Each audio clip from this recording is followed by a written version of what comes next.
all the people who are here. It's wonderful to be back to my home. This is actually the 10th time I'm in Istanbul. And majority of the time is thanks to Mehmet. I bring greetings from Pakistan. This is actually the Himalayan area, and you have the 3 tallest peak in the world out there. So out of the top 6, 3 of them are in this range. And this is an amazing area. Some of our friends have been there, and they have had great time there. Actually, let's pretend this is the case that we're presenting.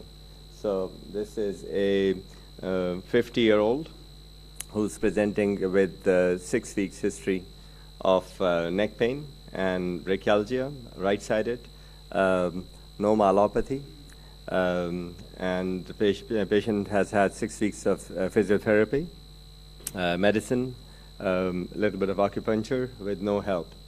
I don't have axial films on this. So let's go to what I would suggest. So if you've got basically etiology, as we know, injury, improper lifting, and that's quite common. People, especially nowadays, sitting for computers whole day, and then all of a sudden getting up, exercising, pulling up, waking up early in the morning and not realizing that they're stiff. Obesity, aging, genes play a role. Smoking has a huge role here, and occupational and recreational activities these days play a role. I'm not going to go into detail of the pathology. Ordinals classification, type 1, when you've got unilateral soft disc protrusion with nerve root compression. Type 2 is foraminal spur or hard disc with nerve root compression. Type 3 is medial soft protrusion with spinal cord compression.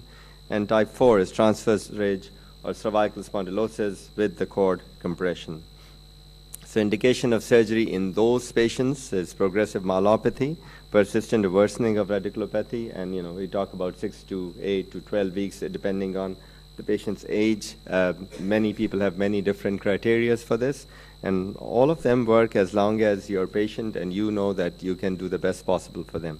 If they have motor deficits and pain is becoming intractable even to injection therapy, then you could consider doing this early. Or if you've got obvious myelopathy, then you can think about sorting it out early. So we can do all of these things. We can do a simple discectomy without fusion. We can do discectomy with fusion, corpectomies, oblique corpectomy, anterior foraminotomy, laminectomy, laminoplasty, posterior foraminotomy, anterior foraminotomy, whatever you want can be done. ACDF is considered the standard surgical treatment if the age is more than 45, effective in improving disability and reducing pain and neck disability index. Menopause has no effect on bone fusion. Duration of symptoms does not correlate with surgical outcomes. So with ACDF, we've shown that even if you've got long-term problems with radiculopathy, the outcome is pretty good if you know what you're doing. Anterior cervical surgery, the advantage is it can address most pathology, allows direct decompression, and good for all postures, kyphotic, straight, lordotic. You can correct it at the time of surgery. Structured graft fusion, so you can use the type of graft that you want to use to correct all this pathology. It follows tissue planes. There's no muscle dissection. There's hardly any infection because of that. It's well tolerated, and there's no pain and less risk of infection compared to posterior.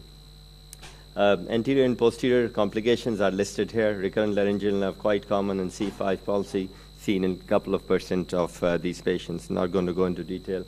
This is a routine if you see the dysphagia, especially in people who are above 70 years of age, and multi-level disc if you're going to be doing it. The claims for ACDF, it's biomechanically stable due to bone grafts. It facilitates fusion, promotes the resorption of osteophytes. It's widened neural foramen via graft cage, just like the indirect decompression Nicolai showed earlier. The facts, graft and graft side complications could be up to 18% in some of these series. Adjacent level degeneration claimed to be up to 20%. Graft is not necessary for biomechanical instability, and it's been shown in many series. So simple discectomy, immediate relief of radicular signs, axial pain may persist, then resolves over time. Long-term outcome, there is no instability, fusion up to 30 to 100%, remainder of them can get good fibrous stabilization, posture changes, loss of lordosis at the discectomy level, global cervical lordosis, is supervised or slightly decreased, and is preserved, patient satisfaction is equal or higher than fusion. Having said that, I generally would perform fusion in majority of my patients. Simple discectomy or ACDF. So if you look at, if there are a number of levels, if there's only one level, you can think about doing a simple discectomy if the patient does not have a curvature problem. If there is 2 or 3 levels and the curvature problem, then ACDF. Extent of pathology, simple soft disc, simple discectomy. Large osteophytes, OPLL, deformities, ACDF. So if you've got lordotic, simple discectomy, straight, kyphotic, ACDF. If the neck pain is severe, you think about fusion. Disc height, if it's less than 4 millimeter, you think about simple discectomy. If it's more than 4 millimeter, ACDF. So many series have shown that postoperative neck pain is relieved quicker after ACDF. Having said that, if you do ACD, then you avoid use of expensive implants, and it can result in shorter stay and less sick leave. Although it's been shown in many series that it's statistically insignificant. So don't want to go into characteristic of each procedure. We already know about this. Sagittal balance plays a role. So long-term results of both of them are comparable, but it's not possible to restore sagittal balance without putting in a graft anteriorly. Sagittal profile of the spinal cord has to be hypothesized to influence loads on spinal tissue and influence outcome after spinal surgery. And there are papers after papers after papers in the last couple of years that have shown this, that it's true. So restoration of sagittal balance is important to achieve better outcome when you're doing cervical surgery. Well, how do we measure this cervical alignment? We were in a sagittal balance workshop recently in Porto in World Spine.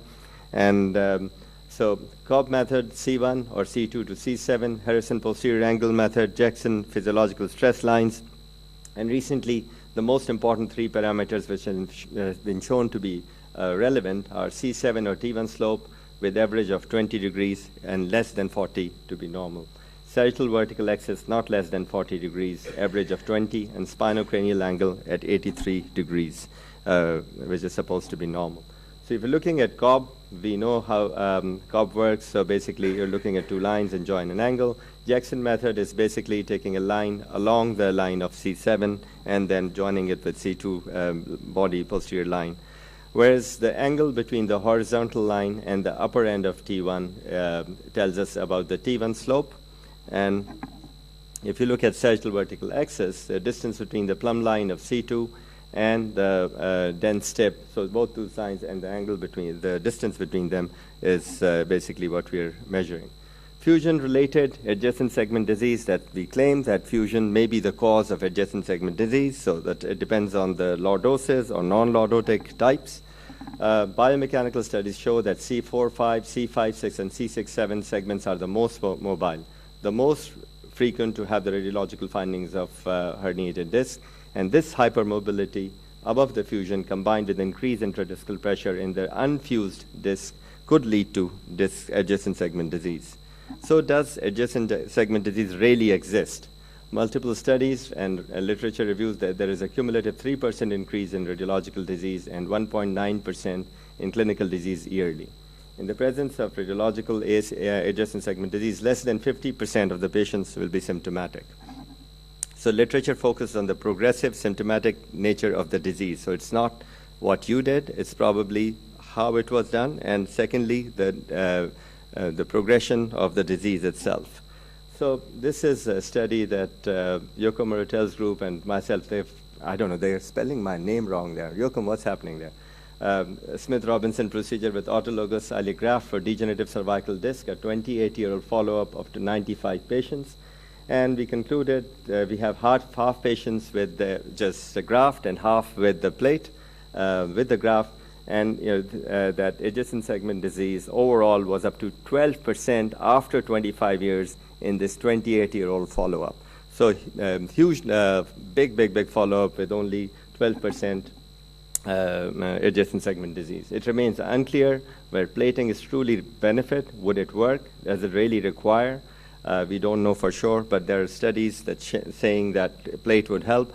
I am just very comfortable with the plate because I know even if a resident is doing it, if he puts a plate, I know that graft is not going anywhere. And if you train them well, then the results could be pretty good.